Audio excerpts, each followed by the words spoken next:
clarify some of the issues within the community. We know the president, he's been um, leading this community for um, almost 2 years now. And today we intend to have this very important interview with him to line up some of his achievements and challenges during his term as president and also his intent moving forward.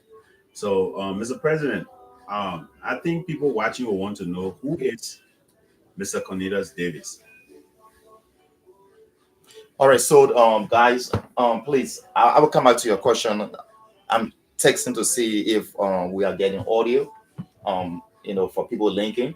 So is there any way we can link to see if we're getting audio, because I want to make sure that those are clicking the link and going to YouTube can make sure that we are getting audio. So you guys, please let us know if we are getting audio. Where's the link? If not, we can fix it. Um, the Yeah, link. I can see it. Go to the community page. We should be able to see the link, or maybe I need to paste it again, right?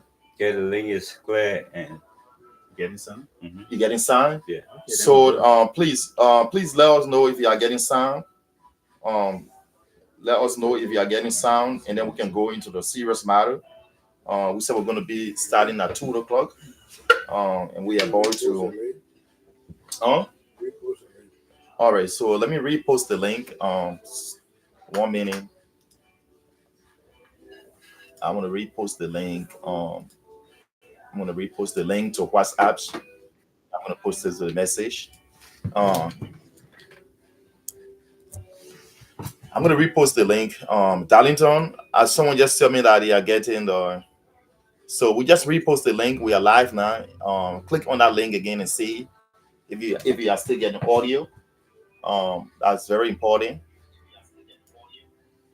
Yes, the order is on. All right. So a lot of people see that getting audio. So you need to click the link and then Yeah, it's on. so let me check in back with this guy who can start. All right. So that's thing, when you guys click the link, you should be able to see the audio now. But still give it a heads up.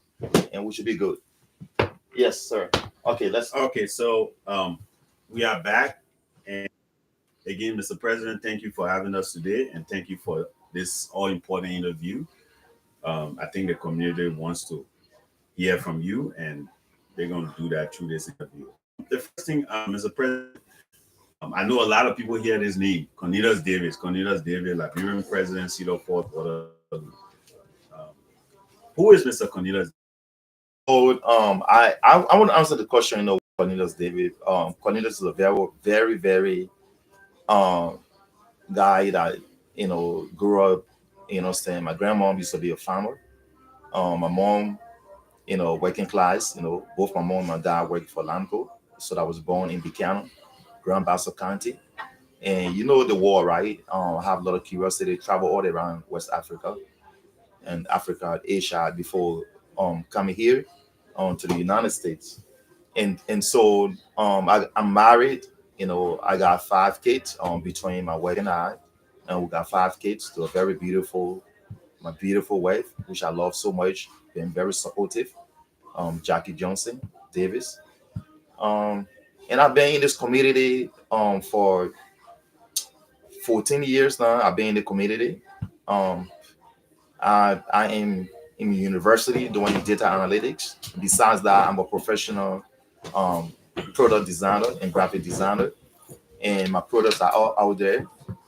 There's a lot of work that I've done as a professional graphic designer. I've worked for the president, Ellen Johnson Sirleaf. So anyone that ever put the hand on the Presidential Diary 2009, that's my work. And some other work, if you image award, if you know the Good Image Award, and then that's my work. So yeah, so that's me. Thank you, sir. Okay, Mr. President, upon your ascendancy to the presidency, can you tell us on the live interview what was the status of the community prior to your ascendancy? What was what? The status of the community prior to your ascendancy to the presidency. So I would like to say this because I was coming from the outside when a lot of community people contacted me and say, Cornelius, they're going to be the power vacuum. No one was going to run for the position of the presidency. At the time, I was on the board, and so like, man, you've worked so hard for this community. We're going to carry you. We believe you can bring a serious change. And so um, when I took over, I was shocked in that after 2 years of my brother Michael G presidency, and during the last year of Jake presidency, this the because when you register a non-for-profit or an organization, whether the business, you got to file papers every 2 years.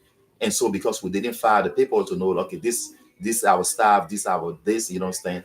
So we're putting administrative dissolution. That means we are assuming this organization is dissolved, so we remove them, they are no longer active. So that is a state in which I met this organization in. It was an administrative dissolution, in which was in September. That means September of Jake Johnson Jr. last term. This organization was never legal. So that's the state I met the organization in. So, Mr. President, can you tell us or tell the Liberian community what is the current status of the community now? So my pre I just said that when administrative dissolution. So because when I came in, I was about work, right? And so during the transition, I was thinking that I would receive a lot of documents, the bank accounts, you know, what was in development because I have paid for 501c3. I funded 501c3 to the Michael G government. I paid for that for them to have the 501c3. I also went on and paid for 2 years where the organizations were hosting a meeting. I paid those money from my pocket. I got receipts to those. And so I came in like contacting, the leaders, the vice president, all of these people to know the status where we are, where I could start from on the 501c3. And so I found out that no one could answer me nothing. And I was only given a sheet of paper that just said, the various report, financial report, and balances. But I didn't have no access to any of the money, no cash, nothing. And so I went on to start to make a research. First, I needed to get a financial entity, to help us structure and train our financial system, train all the leaderships, including the board and secretary. And then I found out that no, you guys are illegal. You can do nothing. So I'm like, what? We are illegal? Yes. At the same time, around that time, the board have gone down and found out also that for sure the organization was not in the system, was not legal. So I said, yes, Mr. Chairman, I've just found out and I'm on it. So I sought out all the board members So just to inject, so that you were speaking to the board chairman at the time. at the time. No, the current board chair. Correct. Go ahead. The current board chair, Mr. Patrick Toba. And so he went down for something to the city council to meet the city mayor and the city council members. And then they told him that this organization was illegal, it was not in the system. So he found out the same time that I found out. And he was calling me and I said, look, I was going to call you too because I just stumbled against the same thing. And there's nothing I can do. So since I'm president, I'm going to fix it because the organization already registered. So I contacted Iowa Secretary of State, and they told me, make a call. They told me exactly what relevant document I needed to file. So I called all the board members for their names and the addresses, all the officials that were elected and the addresses, and I filed the paper. Look, my fellow community member, it's only $10 to file that paper. And so I filed the paper, and then within 24 hours, I got a letter that we are not legal back into the system. And then I took the next step because I never wanted to waste time. Since I could not hear about the money I paid, who were the lawyer or none of that, I couldn't have nothing. So that I decided to contact um, IRS as to what I need to do. And so we're making research, so it was difficult because I'm not a lawyer to put a non-for-profit for the organization, is very difficult, right? Um, yes, and so that's how I consulted with on ASICO because he got a 501c3 for the L.A.W kids. I consulted with Darlington Deba because they got a big five. He's the president, and they got a 501c3. And I contacted Jake and said, "Well, all these guys contacted, um, I'm hearing it's going to cost us $2,000 to do this paper." And then Jake Johnson said, "You that good at the computer, you better try. And if you try, maybe you can get something done. If you fail, then we can go to a lawyer versus paying $2,000, right?" So I'm like, okay, instead of paying $2,000. It took me 10 hours researching on the computer, going back and forth. On every questionnaire is a 10-page document. You understand? And I filled it up, created the IRS account because you got to create an IRS account. You go to pay, golf, and then I filed the paper. I was scared, thought I made something. And within 3 weeks, we had a 501c3. I contacted the board, I contacted everybody, and that's how we got a 501c3. So, Mr. President, do you care to tell us how much was spent? Because you say initially you have said it was $2,000, but because you did it on your own, how much you think you spent within that time? And so if we have take the right of going to the lawyer, it will have cost us $2,000+ based on consultation. And when I filed the paper, it was $275 US without using a lawyer. So that's why it cost us. Thank you, Mr. President.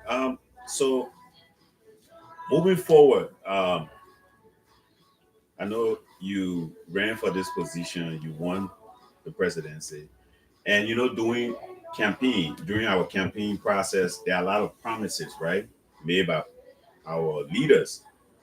So I want to know, or I know people in the community want to know, how far are we so far with your campaign promises?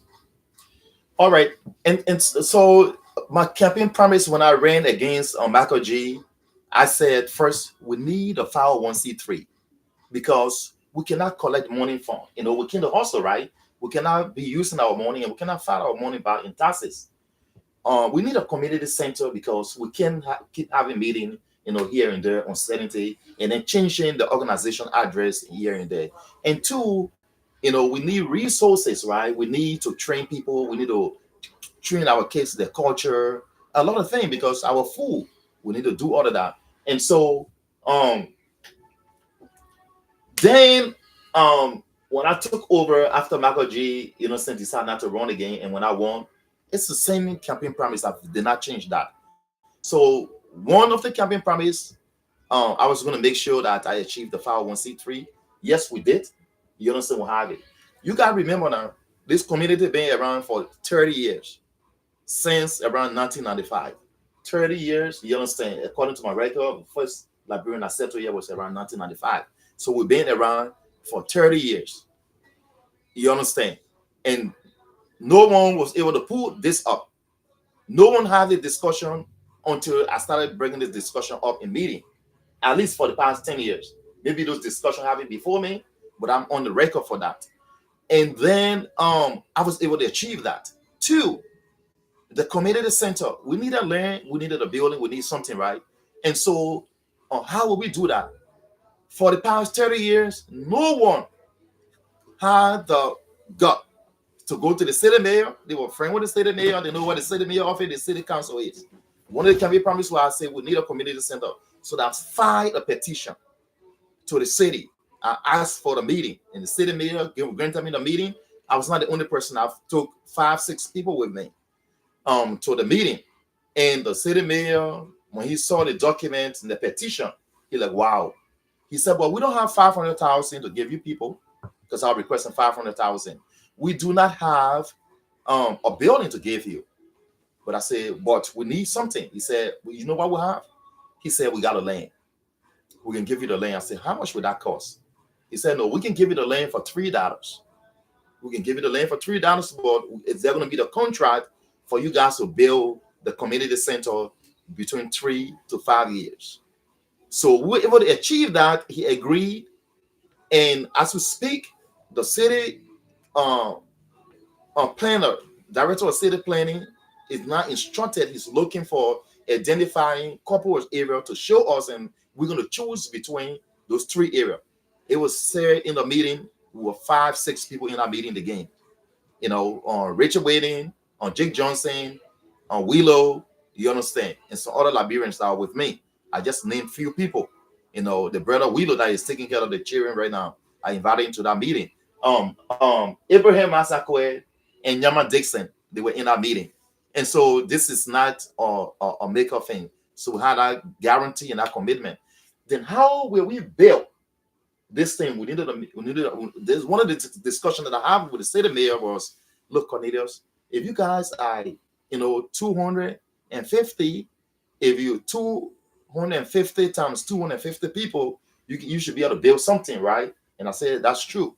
And then, okay, we are non for profit, so yes, we can tax the people to do this. So during my inauguration, I said, we're going to push for this. And we had overwhelmingly, we have over 60 some more people pledge, and 1,500, it was $5,000 pledge plus 1,500 was $1,520 was collected, and we still have that money because that money is allocated for that. You understand? But the Democratic caucus in the state of Iowa were coming, and they wanted to give us an award, and they came to the Darlington House. You understand? And I'm supposed to speak and talk to them. So what I was thinking, what is the opportunity? So I believe in leverage. And so in that meeting, you understand, I was able to pull from them to agree that they're going to raise this money this June. This year's June, they was going to raise the money to build a community center. So I can tell you, I am 90% I've achieved 90% of everything that I said in my campaign that I was going to do for the community. I've achieved that. So, Mr. President, I keep hearing you talking about 501c that you got. How do the community or community member benefit from the 501c? Do you care to tell us that? So this is what it came about, right? Because people were complaining, oh, we paid our deal, you understand, and we don't see nothing. What will benefit? And I put the question back to myself: why do I benefit from the deal that I pay? You understand? I believe in meaningful coexistence, meaningful life. You understand? Meaningful organization. They got to make sense to me, and so that's where the vision of the 501c3 come in. And so from the time that we got a 501c3, every cent that you pay for, you can now file by in taxes and you get a tax benefit. That's the first benefit. So it's very, very important that we have the 501c3 too. Any organizations can give 1 million, 2 million, and they can read it back off. They can file. They're not going to be afraid to give us money. And that's why we were able to pull for the first time in the community. A donor was able to give us $2,500 for the children Christmas program. So that's some of the benefit that comes along with it. Yeah, I'm the treasurer. Okay, and the treasurer is here, Mr. Yeah, Bianco. ask you one question. No, treasurer. So thank you, Mr. President. So moving forward, I want to say again, thank you. You just explained on your achievements and your promises to the community, and I think you're doing pretty good so far from everything you just explained. So moving forward, we understand that there are a lot of little bit of dispute here and there um, in the community. Some people feel like maybe you're not doing certain things the right way. Some people feel the other way. How do you intend to handle those disputes under your leadership? Thank you, Mr. President. So I want to say this, this is what I feel, right? I've listened to both sides. I totally disagree. In this community for the past 4 years, I disagree that this community is not united. This community is fully united. You understand? And people, the only thing we have been doing is right when a problem arises, you understand, we want to set up that dispute, go out the party involved, you understand. So on the front of resolving issues. We have done everything. In some cases, the party will say, we do not want you to get involved. You understand? And we don't. You understand? In some cases, the parties say don't get involved. In some cases, where the both parties agree for to get involved and settle the matter from the community leadership standpoint, because when people are hurt, you understand, they take different situations. So in those cases, one party agree, apologize, and the other party say no, I'm okay. I don't want to accept the apology. I hear you people. You understand? In some cases, we were able to make sure that people do not, you understand, especially the issue of fake pages, we're able to go after it and reduce the amount of fake pages to talk to people, you understand, that were in conflict and say, look, you guys need to stop this. If you are in conflict, you understand, the fake pages, there's a likelihood there's a finger going to be pointing at you. So the fake pages were able to be reduced. You understand? I got a lot to say to that issue, and I want to close on this. I understand when two best friends decide to go lock her hair for each other, I understand that blame is on the community. I understand when the husband and the wife, you know, say got serious issue, that issue is on the community. I understand when someone suck tea at you or they look at you somehow with their problem is on the community. I understand all the personal dispute. You understand? But we will do everything in our power. What we cannot stop is when someone gonna get angry with another person, when someone gonna be in dispute, we cannot stop that. So that is not our making. Our job is to add it to the best of our ability to be able to solve all this problem. Thank you, Mr. President. Mr. Koba. Thank you again for addressing that. As we move forward, every community has a leadership structure, and looking at the relationship between the board and the executive, you hear the executive in the community, you're the president of the community. We have the board and we have the board chair. What is the working relationship with the both leadership teams in terms of how do you guys get together in terms of problems, in terms of solving community problems? And what's the current relationship with the both and the board and the executive? Thank you, Mr. President. And so this is not personal because I didn't come to community leader to look at people's personal situation and take a lot of issue personal, between people that are in the board and on the executive, right? Our job is to do the job. And I came in with a very fresh mindset, a new mindset, you understand. And what I understand is people are comfortable with the old way of doing things, you understand. Everyone love the community. That's why they ran in that position. I believe and strongly believe those on the board, they do care and they want good in this community. What I think the conflict are between the board. Currently, there's a conflict between the board and us is my leadership is, look, I'm looking at a very brand new mindset of how things work. And so you just saw that for the past 30 years, there were things that couldn't be done because of the fresh mindset, different strategy, different approach. You understand? We started working. I was expecting that the board would come along with me. You understand? Because the Constitution said the board should work with the executive. And so to work with me mean the board should be able to, they will pay the deal, they should come to meeting. And if they are not coming to meeting, they should text the president, you understand? Or secretary, this is my excuse, you understand? I got work to do. I understand with people working in this country very much. But we need that respect. And that respect was not given. You understand? If you don't get respect, you don't get respect. Thank you, Mr. President. Uh, Mr. President, I guess you've been elected pretty close to 2 years now, right? Yes. And did I hear you say the community is supposed to go to election? All right. So because of the same dispute, people not agreeing, people in the board and executive not agreeing on a lot of issues, you understand? There was a resolution passed because the Constitution said our election should be held every 2 years because the executive is supposed to be there 2 years. And then that election should be held in March. So the election should be held in March. That means you will have your elections at the time the new leadership take over to align with March.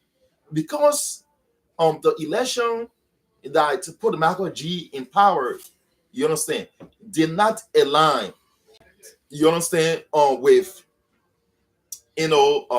With the constitution, the board at the time when it passed a resolution, you understand, to have election, late.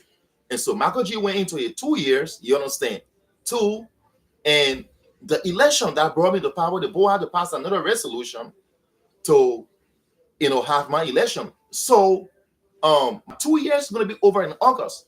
So I'm expecting, because it doesn't align, there should be the resolution. I, and so that is the path to that position. So my 2 years is not over yet. The Constitution clearly states that the executive should rule 2 years. My 2 year ends in August of this year. Okay, Mr. President. Does that answer your question? Yeah. Mr. President, if I heard you, you said the Constitution says the board should work with the president or the administration in charge. Now, and the Constitution is not being specific as to what work should the board do with you. What do you intend to do about that? Because, in my opinion, the Constitution has been ambiguous because it's not telling us what work they should do with you or what work you should do with them. How do you intend to handle that? Because the board is already going about, according to you, trying to set up election time and day. How do you resolve that with the board? And this is what I'm talking about. These are some of the dispute, right? I'll be very honest here. We got elements within the board, you understand, that want good for the community, and they agree that, look, your 2 years not over, we'll always pass a resolution. I got a solution to fix that, you understand. And the way we can fix that on the issue of the Constitution and clarity, when you look at the Constitution, it said the board should appoint the election commission. Period. That's done. And then two, the board should, when they appoint the election commission should request from the executive on the members that are qualified to run, to vote and run, that are qualified. So we have the list of who are qualified. So what make people to be qualified to be able to run? What make me to be able to even take a decision on behalf of the community? It's one thing that the Constitution spell up.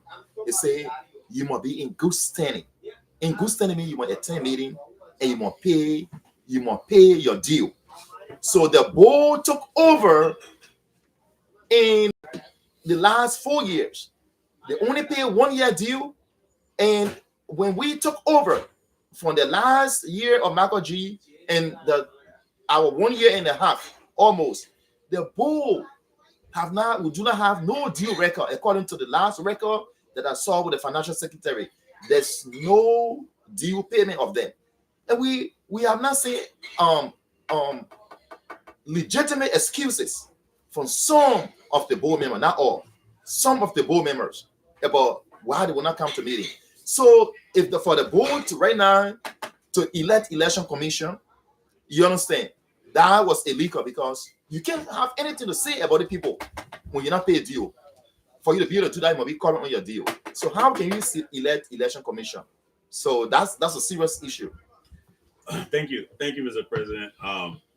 So I will go back to the same question, maybe a little different. But my question to you is,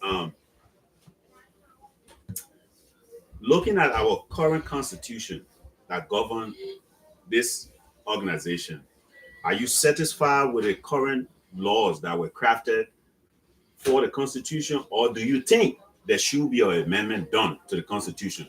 Thank you, Mr. President. Look, thank you for that question. I'll be honest. Right now, the reason we are having a live on YouTube, because I'm part of the interview, I can take over the technical aspect, but I could pull over on the side for the viewer to see. That was one of the reasons we have this live on YouTube, because we could bring all this slide in. But I want to say this. I have drafted a proposal of amendment. There should be an amendment on number one. If the board do not do some certain thing, you understand, what specific we can do, what are the steps we can follow to be able to move them, you understand. Two, including the executive. Three, on the issue, we elect our financial secretary. I think that's terrible, because if certain thing do not happen. And look, the financial report, you pay your money, you already cry. I can't do it. You understand? And there's no report can come on. And what if the report cannot come on time and all of that? It's disturbing. Then it makes it look like, oh, the president, is not doing nothing. But the person that was elected to do that job, if they're not doing it, you understand? Then there's just virtually nothing I can do. And I wrote the bill on some of this issue that we need them to take step on this on this issue. You understand? And so there's need to be a clear financial policy and system placed into the constitution. I want it to be constitutional. You understand? So that not every time another person will come and be changing financial policy. You understand? Because we do not have a sound financial policy. And so all of this thing will be spared up exactly about what. So there's serious amendment that need to be done. We are already draft one, and I intend to to select and appoint a constitutional reviving committee that will do that before my term is over, and we're going to vote on that. Thank you, Mr. President. Mr. Harry, you can go Yeah, ahead. Mr. President. Let me just drive you away a little bit from the issue of the community constitution. If I got you right, uh, Mr. Masakwe asked you a question related to people who feel disenchanted, people who feel neglected, people who feel abandoned by the leadership of the community. What is your plan at about this time in terms of reconciliation with this group of people that are sitting on the fence and begin to say, look, we can't go there, we can't be a part of this. What are plans do you have for the form of reconciliation with them? Look, I want to make it very, very clear.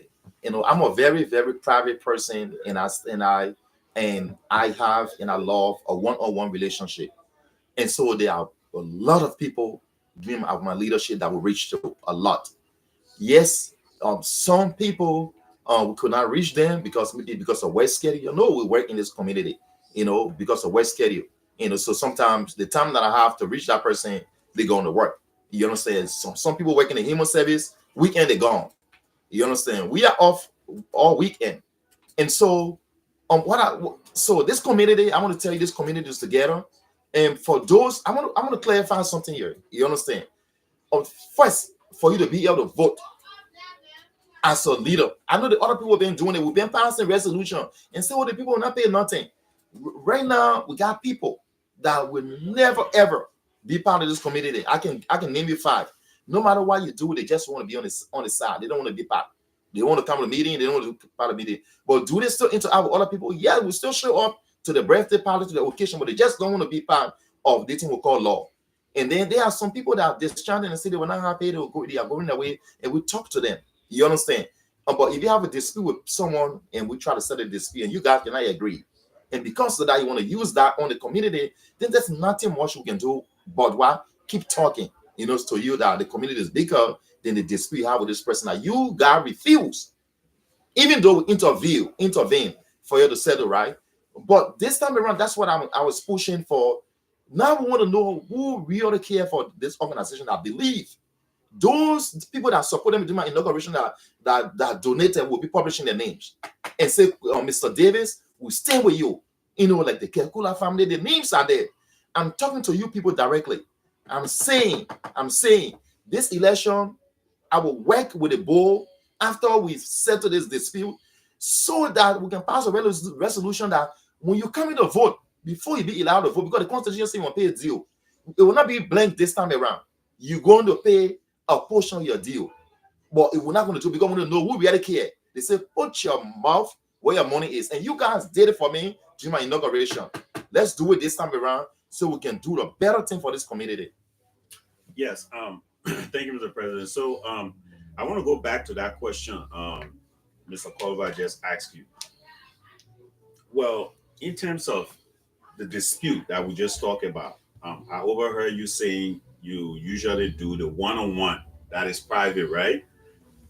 But my question to you is, do you think it's going to be important to have a day set up, just like a reconciliation day, where people can come and we all can sit down and people can express themselves on how they feel about what's going on? Are you open to that? So it's not just about being open. That's a yes. It's something that we have in the plan. You understand?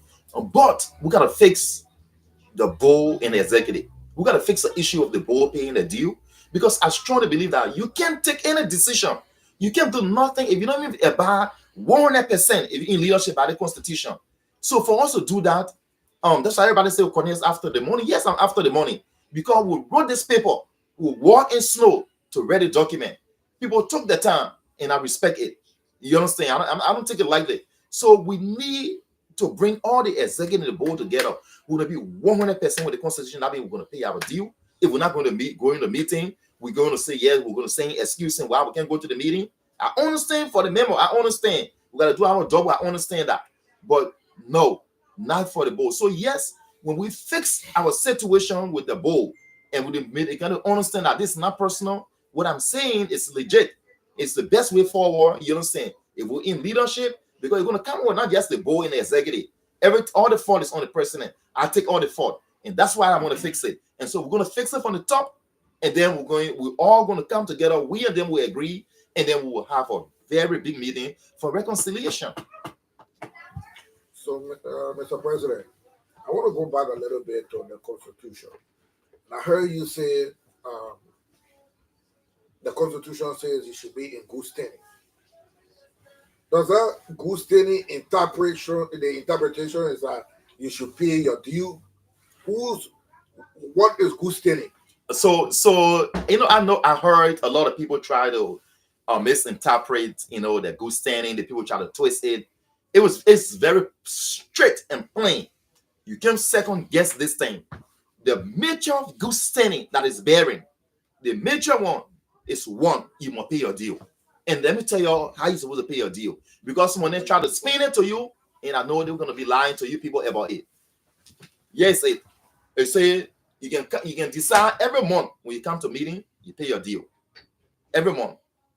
You start doing every month. You say, no, me, I could have forget sometimes when I come to the meeting and I want when I go to the meeting to be able to vote and take suggestion and pass motion and raise my hand and do all of that. For me to do it, I would get paid straight 3 months. Constitution say quarterly. And they say, no, man, my own, I would get paid every 6 months. They say biannually. And then they say, no, man, I'm gonna get paid whole year. So the whole year, I don't get nothing to think about you. And that the thing I just found out, it's called annually, pay annually. The way the Constitution say. It didn't say wait until 1 year pass before you pay due. No, because you can't take decision even in meeting. And we've been violating that particular aspect of the Constitution. And I'm saying no. I'm gonna fix this thing for us to have the understanding and have one understanding on this thing. And so that is good standing. You must pay your, even if you're not coming to the meeting, send your due. That's good standing right there. So that even you member, you own the something, that's good standing.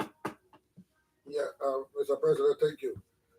Um, I think your interpretation for good standing, it is from your point as a president, from where you read, because the Constitution says good standing. In my opinion, Mr. President, that has been ambiguous. I'm asking you, please face us. No, I'm facing your symbol. Mr. President, We asking you face. Yeah, but if I do that, asking you face us. oh, That's Mr. how President. the should be. We asking okay. you. When In my addressing your opinion, people, you can look at it, but when we asking you, face us. in my opinion, Mr. President, the Constitution is being ambiguous because the issue of good standing could be interpreted in any form, in any way, based on the reader and his understanding about good standing. Do you think that the issue of good standing is it not causing some confusion? Is it not some of the reason why you and the board being a loggerhead, because the board is interpreting good standing from a different point, because it's not being exact to the point. And it's not being clear. Specific. It should be specific. Good standing should say, look, you should be in good standing by your due payment. Right. You should be in good standing by going to community meetings every day. Correct. You could be in good standing by just making sure that you Every go day. on Facebook, go to the community page and write. It's been ambiguous, Mr. President. So I want to clarify this. You understand? We wrote, I wrote and was part of the debate that wrote this Constitution, and so that's why I morally, you understand, constitutionally, I have the mandate to be able to interpret that aspect, and it's for that principle that I'm standing on. If I was not part of the framework, then I don't have the right to be able to interpret. We'll be looking for a different body. We'll be talking about putting reform. Yes, I agree. We need to put more clarity, but I'm telling you, the good standing is come to meeting and pay your due. It's point blank. It might sound this way. That was our intent of putting that good standing over there, is due and coming to meeting. So that's it. If you don't pay your due, and that's why when you go to the other section of the Constitution, it tell you how to even pay the due. You say you can pay it straight 1 year, 2 months, every 3 months, or every 6 months in advance. You understand? He said you can pay it.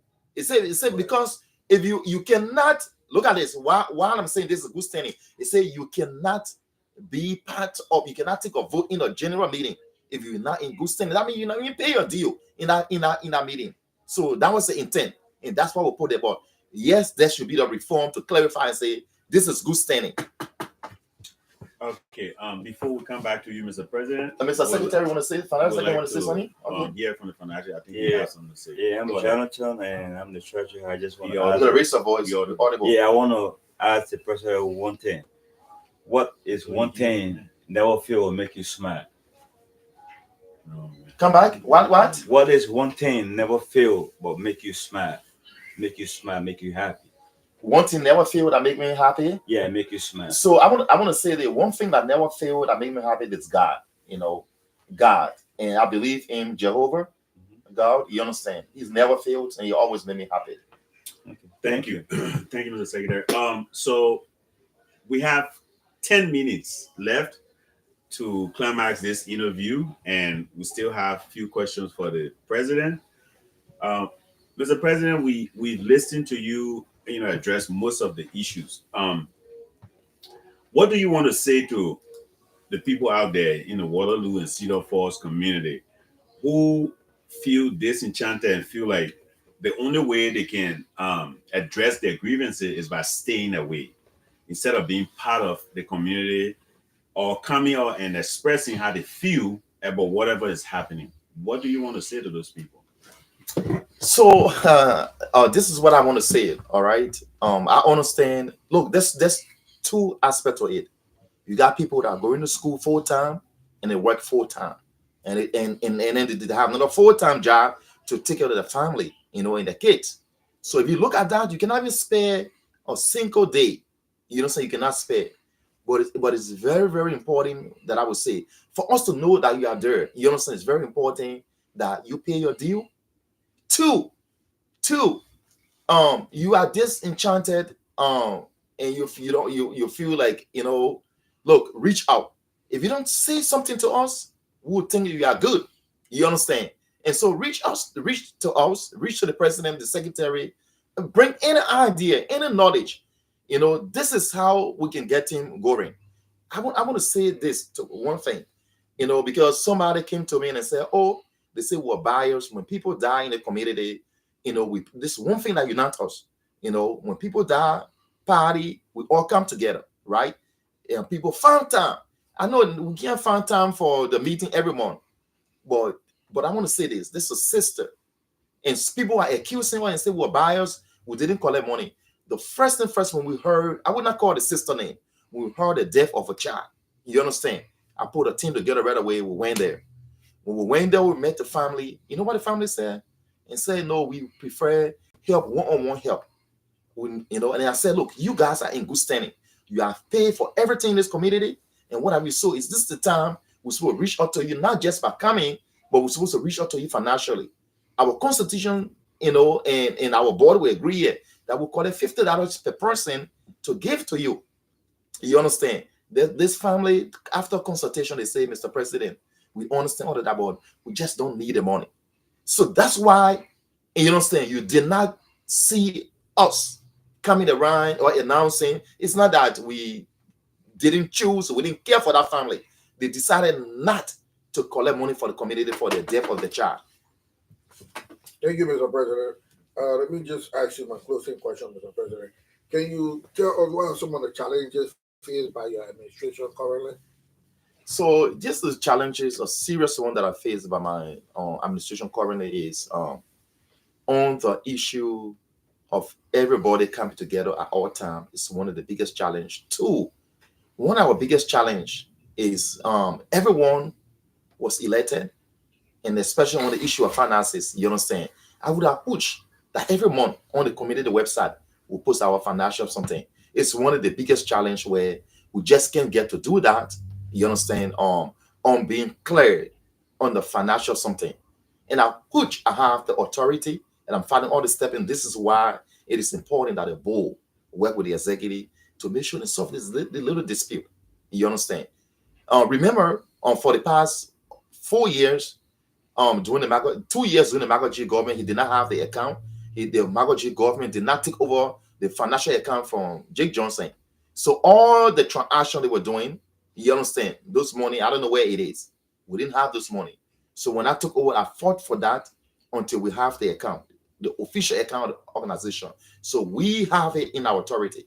You understand? So the treasurer, you understand, is in charge of that account. We have put money in. I have now single-handedly or with someone withdraw any money. So I wanted to clarify. I wanted to say to that. I want to say this to you people. This organization, the 2 years going to be finishing. I want for you guys to give me that chance. After the 2 years finish, the next 2 years for us to be able to build the community center. Thank you, Mr. President. So before I ask my final question, is there any question that we did not ask that you intend to talk about? Let me give you that window for at least 2 minutes before. If nothing, then I will proceed with my question. Is there any question that you anything that was not brought up that you want to talk wish about to address that you did not address or we did not ask you? I want to give you the window for that before I finally. That's one question on the question of I wish we have more clarity on the confusion about election and people saying this. You can say anything you want to say to me. I do not respond to social media. You understand? Like I don't go back and forth on people.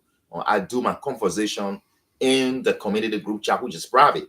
But I'm not going to take to my social media page, my personal page, to and address community member in certain way and say certain thing about community member. I believe everything should be contained here. And I notice out there a lot of people have gone targeting me personally because they don't know me. You understand? Personally, they have been attacking me. And so I thought, and I want to address this because you guys didn't ask this, you understand? I'm hearing there's a couple of people on the election commission. If you attack anyone in the authority in this leadership directly and say, you are this, you guys are useless, you guys are there, you attack us, you already taken aside. We cannot trust you. We cannot trust you to be on that election committee or on that election commission. Period. We can't trust you. And it's a principle that will hold anyway, And so I just wanted to clarify that. And I thought you guys were asking about that. Thank you, Mr. President. So we are climaxing this interview, and I'll go back to the president. Mr. President, we know we have election upcoming. Do you intend to run for office again? And if so, what are those expectations that we should have coming forward for the new administration if you do intend to run? Like I said, our time going to be over in August this year. And I've heard a lot of people and say, oh, go to election right now. And, you go, you lose, you better go right now and have election. I strongly believe that if we go to election right now in March, I will win. Unilaterally, I made a mistake and posted on the community page, saying all the frustration. You understand that, let's go to the election, right?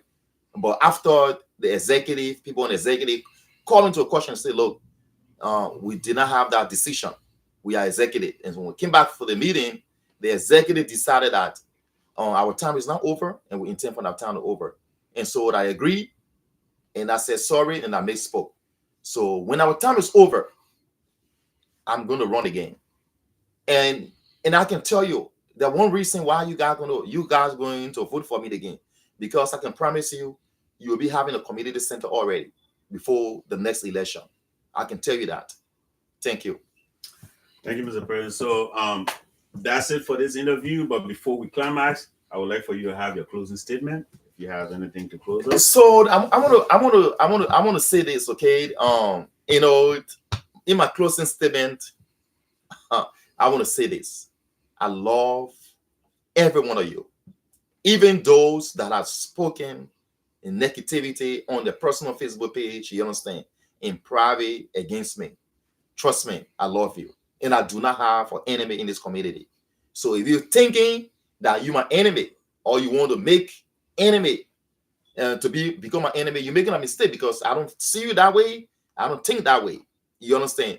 If you say something negative, I'm thinking maybe the person is angry, or maybe they got a point, or maybe they want to say something. Maybe that's the way they can communicate. But if you got issue, you got idea, call me, brother and sister. Call me. You're call me and let's talk so we can move the community forward. I'm very, very open-minded. I would take any idea, I would take suggestion, way to make it happen. I would take that. But the last thing I would say on the conspiracy when the Independence Day gone, I know y'all pay your money. I want to tell my people, everybody that took part in the Independence Day celebration, I want to say this. This is one of the biggest deceit ever in my entire life, in my 40 plus year, and I want to call it up so everybody can know. Yes, no, I want to call this up better. I appointed a committee member on the committee for the Independence Day to do the sales. They came to my house and signed for that material, and they left with the material. When I requesting, without even knowing how the material was bought and what have you, I give them this material. And I was expecting him to come back to say, hey, Mr. President, I bring witness, come and sign here, you understand, and get your material this morning, what have you. They turned the whole thing on the politics and ran to board that did not pay for anything. I thought it was one of the greatest deceit ever in my entire life. That hurt me. Why? Those people are not my enemy, but I learned from it. And I promise that I want to make that clear. And that's why you guys have not seen your Independence Day report, because there was one of the biggest deceit in the community happened towards the leadership. Thank you, Mr. President. Mr. Treasurer, you have anything for your closing statement before we move over to actually, it's like we got 1 minute. That's just one thing that he just raised about the independent. We raised $4,033 and some cents, and that money is not in our capacity right now because based on things that is not approved yet. But in the day, we're doing better, and we're open to anything because our leadership is not about focusing on ourselves, but for the community as well. So that's all I have to say, my brother. Thank you, Mr. Treasurer. Yeah, we have Mr. Eric Koloba, your closing statement. Yeah, thank you, Mr. President. It was a pleasure being with you today and being a part of this interview. And not my right, but that's a pleasure for me. So thank you, Mr. President, for allowing me to have the opportunity with you. Thank you. That was the man Eric Koloba. We both shared this interview to make sure we ask the president some questions. I think the community will watch the YouTube channel and later understand where we had the interview. As the president, I want to say thank you for honoring this interview. Thank you for the questions that was given. But again, to the community, you heard the president. He intends to complete his term, and he is running again for the position of president. So I hope you guys already have that in. It was an honor being here with you guys. I've been your honorable host, Mr. Abraham T. Massacre. And we'll do it for now. And hopefully in the future, we might come back with more interview from the president. But thank you guys for watching. Thank you, Mr. President. Thank you again for the honor. Thank you.